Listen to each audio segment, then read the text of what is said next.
You can't really trust the devil's word, now can you? Well, about that. I have never lied to you. Let's take a look at what the Lucifer TV show gets wrong and right about figures from the Holy Bible. Everyone knows the story of Adam and Eve. The devil, posing as a serpent, tempted Eve into eating the forbidden fruit and sharing it with her husband, Adam. Well, on the TV show, phew, the fruit wasn't quite an apple, but more of a banana, according to Lucifer. Is it getting a little hot in here, or is it just me? Basically, both Eve and Adam had an affair with Lucifer, which was misinterpreted as them eating forbidden fruit. Just the three of us.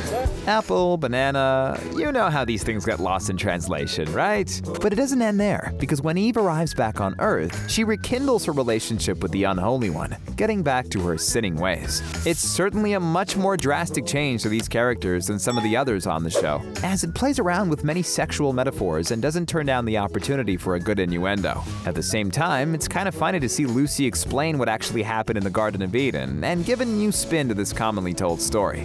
Unsurprisingly, the Lucifer show wasn't afraid to change the history of the one who actually kicked Adam and Eve out of paradise in the first place either.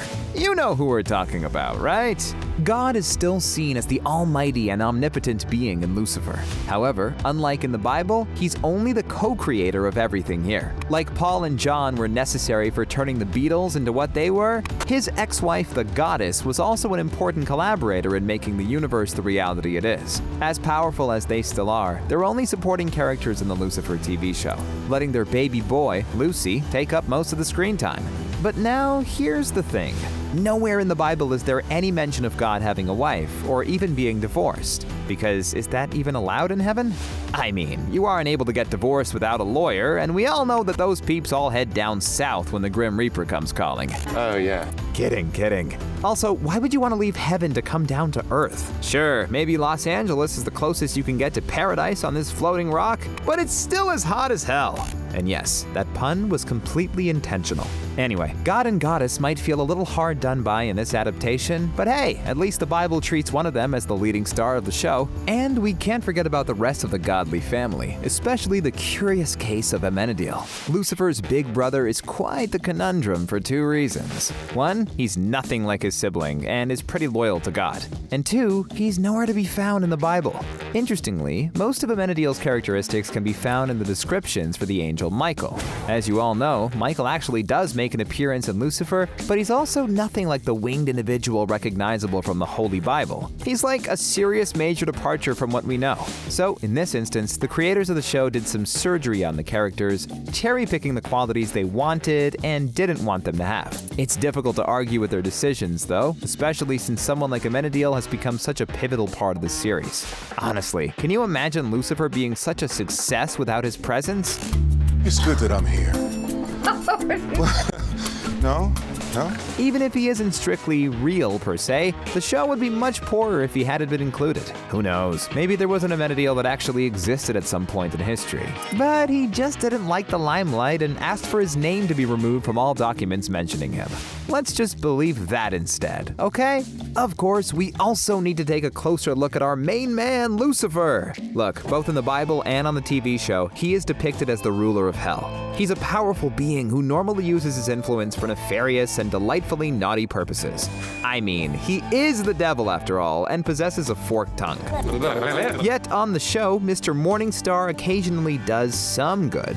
He's grown weary of all the fire and brimstone stuff and tries to reestablish himself on Earth, sort of like a musician who experiments in a new genre after years of writer's block.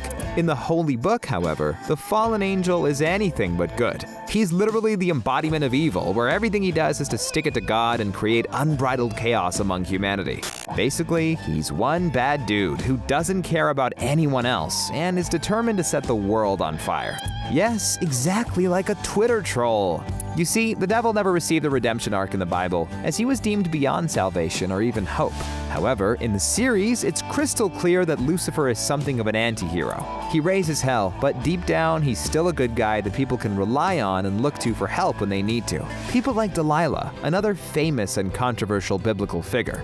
In the Old Testament, she was the treacherous woman who seduced Samson, discovering that the source of his strength was his long hair and selling him out to his enemies. She doesn't exactly have the best rap around for doing that, hence why calling someone a Delilah never goes down well either. On the show, however, she had a different purpose. Delilah didn't exactly have the largest role, being portrayed as a singer with close ties to Lucy. He helped push her to fame and genuinely seemed to like her. In fact, he was rather upset when she ended up murdered, becoming determined to find her killer, which he did. Naturally, this relationship subtly implies that Lucifer was the one who encouraged the Philistine woman to turn on Samson. But doesn't it feel like something of a reach here? Because the Delilah we met on the show didn't really feel like such a bad or terrible person. She just wanted to be famous, and is that really a bad thing? Nope. By that standard, every pop singer is the devil then. This Delilah connection feels incredibly loose here and could possibly be just a nod and wink to the OG character from the Bible at the end of the day, because these two ladies seem significantly different from each other. Though there is one character in Lucifer who does share a lot of similarities with his biblical counterparts. Remember Marcus Pierce? How awesome was it when it was revealed that he was actually the Sinnerman and the immortal Cain?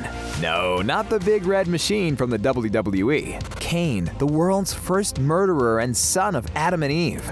If you ever read the Bible, you know that Cain was a pretty terrible guy who killed his brother out of pure jealousy. Seriously, it was on the extreme end of sibling rivalry, and maybe a little bit of hair pulling would have been the better solution here instead of murder. So, in many ways, the Cain on the show and in the Bible are like two peas in an inferno pot. They're both horrible human beings who should have been in anger management classes. However, there were some liberties taken on the series, such as the time when Cain teamed up with Lucifer to break the mark of Cain to allow him to finally die in peace. It gives the character some kind of a redemption arc, which is something we never read about in the Bible. And hey, it wasn't quite as salacious as his mother and father's revised history on the show, because phew, that was something else. Saving the best for last, you just know that we need to talk about Maze. Now, there are many demons around. Seriously, there are literally thousands of names for these pesky rascals. From Pazuzu to Valak, we could spend days recounting all their stories and lore behind them, including all the films inspired by them. Yet, there's no mention of Maze anywhere. Where art thou, fair devilish maiden? Nowhere! And that's because she's a unique character created just for Lucifer. Though there might be a hidden connection between her name and a certain Hebrew term, Mazikeen is mentioned in the Talmud and refers to invisible demons that people may encounter in their daily lives. To be fair, there's absolutely no way that you could ignore someone like Maze if you saw her out and about, so the invisible thing seems implausible, really. But it does help make sense where the inspiration for her character could have come from. Still, that doesn't take away from the fact that she's completely new and created solely for this hellish tale, like some of the other characters we've already covered. Undoubtedly, Lucifer makes the rules in terms of what it borrows and ignores from the scripture. And rules, dear Lucifans, are always meant to be broken, like in this unscripted and unplanned moments video. And while you're laughing at all the devilish bits of improv, don't forget to like, share, and subscribe to the channel. Thanks for watching, and stay awesome.